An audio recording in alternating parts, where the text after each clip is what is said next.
Hi, it's Joel from the Fancy Farm. I wanted to show you guys our water system, how it works, how it functions, and how we're surviving here. So right here, this is a coiled hose that we take, and this is for taking care of the chores of the animals. And had a little air in it. But there's our water system. It's not too bad. You know, it's got a pretty small aperture on here, so that was on jet. If you put it on full, that's kind of what you're looking like. But it's something, right? Now that's with a full tank, and I've gained a little head by parking it up on the hill here. So we got a large tank for the animals, and then we use a small tank for us for washing dishes and stuff. And we also use this for watering the garden. And so, you know, I usually just take the hose off. Well, I should say I used to stand here with the hose and complain about how low water comes out.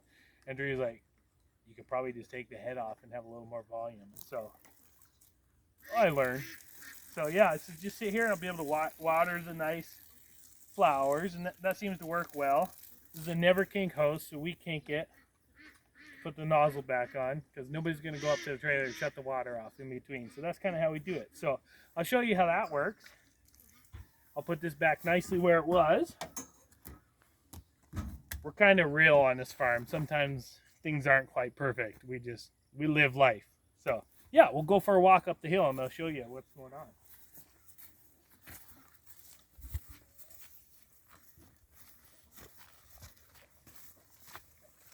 I've not cleared this brush out, and eventually I will. I'll mow it down a little bit.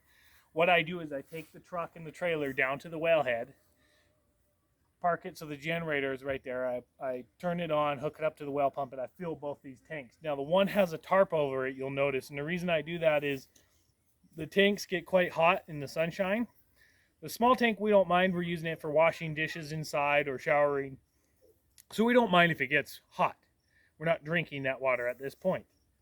But the big tank, we use that for the animals. We like to try and keep that water cool. So the tarp helps keep some of the sun off. It does get a little warm in the evening, but not hot. I mean, with the temperatures we've been having, that water has been like steaming hot sometimes. So that's the purpose of the tarp. So it's not just to look fancy. It actually has a purpose. So we'll head on up the hill. So what we're following here is our hoses on the ground that come from the tanks and go down to the trailer and to that nozzle I showed you. Be a little tricky navigating through here.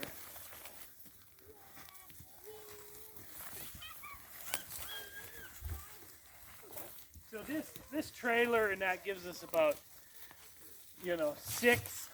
about 6 feet ahead here, pushing probably 9 feet where that is actually where that truck is parked. I can stand on the roof of the trailer and still have water flow. So it's a decent amount ahead. So this is our generator. Remember I talked to you about generator maintenance? Yeah, I broke the recoil. Trying to put a new string on it. I broke the springs. And so we haven't been able to replace it. But good thing, I got a little redneck in me. We hook that bad boy on there. We wrap it around clockwise. We turn it on, push the choke on.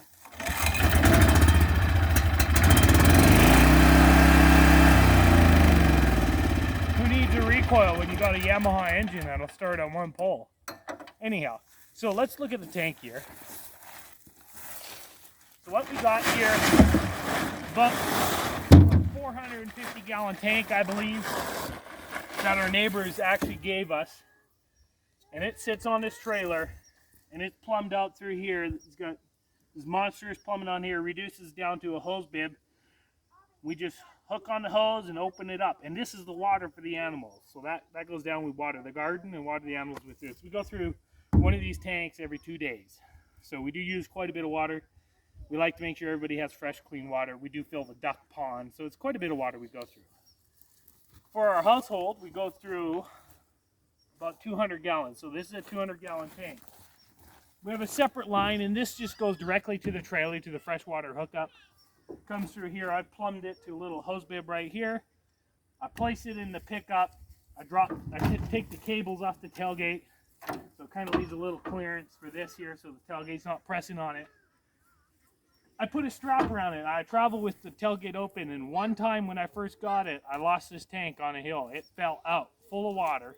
and rolled down the hill. I'm just so thankful, no accidents, no children were hurt or anything. So I learned my lesson. Everything is fastened. Even though there's a lot of weight here, bed of your truck can be pretty slippery with the rain. So yeah, our water is gravity fed down there.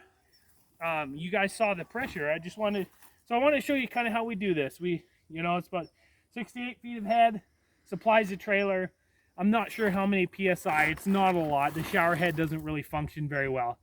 What I've purchased is a 12 volt pump that'll pump up to 5.5 gallons per minute, and it has a pressure switch on it.